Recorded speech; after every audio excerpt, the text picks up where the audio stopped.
बेटा, फर्स्ट आपका क्वेश्चन है आंसर इन वन वर्ड। इसमें आपको वन वर्ड में आंसर देना है। Name the different types of forces. अलग अलग फोर्सेस के नाम बताइए। There are types of different types of forces. अलग अलग फोर्सेस हैं, gravitational, frictional, electrostatic, magnetic, elastic, buoyant और मस्कुलर। ये सारे डिफरेंट टाइप्स हैं इन फोर्सेस के। What is gravitational force? Gravitational force क्या है? The force of attraction in which the earth pulls all the object towards itself is called the ग्रेविशनल force. Gravitational force है जिसमें अर्थ अपनी साइड जितने भी ऑब्जेक्ट्स होते हैं सबको अपनी तरफ खींचती है वो।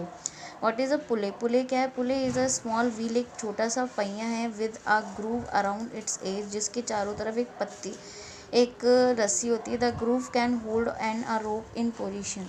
वो ग्रूव लगी होती है अपनी पोजीशन पर। देखिए, what is kinetic and potential energy? Energy of motion, जो एनर्जी चलने की होती है वो काइनेटिक होती है, और जिसमें वो एनर्जी स्टोर होती है वो स्टेशनरी होती है, और उसे पोटेंशियल बोलते हैं। दो एग्जांपल क्या होते हैं रिन्यूएबल एनर्जी के, जैसे विंड एनर्जी और सोलर एनर्जी। रिन्यूएबल एनर्जी तो वही होती है ना जो आपकी कम समय में बन जाती है, और आपकी स्टेट लिखना है आपको कंजर्वेशन ऑफ एनर्जी का। उसका स्टेट ये है, वो बताता है कि energy can neither be created, energy ना बनाई जा सकती है ना डिस्ट्रॉय करी जा सकती है।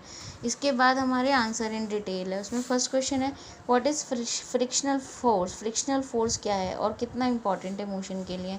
फ्रिक्शन जो है प्रोड्यूस बनता है व्हेन टू और सरफेस और ऑब्जेक्ट रब अगेंस्ट ईच अदर। यदि दो रगड़ते हैं। फ्रिक्शनल फोर्स स्लोज डाउन, वो कम कर देता है कोई भी मूविंग ऑब्जेक्ट को।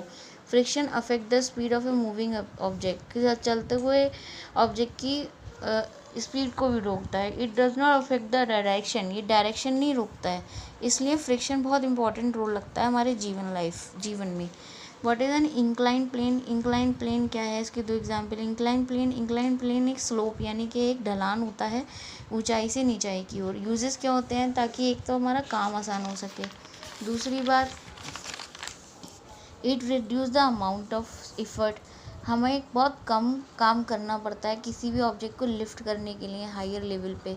दो एग्जाम्पल लिखने हैं, एक फॉर्म से दूसरी फॉर्म में एनर्जी चेंज होने के, जैसे इलेक्ट्रिक एनर्जी ट्रांसफॉर्म कर दो मैकेनिकल में, मैकेनिकल एनर्जी ट्रांसफर कर दो हीट में।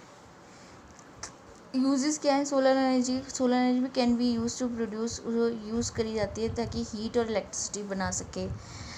न्यूक्लियर एनर्जी क्या है? Matter is made of tiny molecule, matter tiny molecule का बना होता है। ये टाइनी मॉलिक्यूल जो होते हैं ये एटम कहलाते हैं। इन एटम के बीच में एक न्यूक्लियस होता है, जब वो टूटता है या जुड़ता है तो बहुत सारी एनर्जी निकलती है।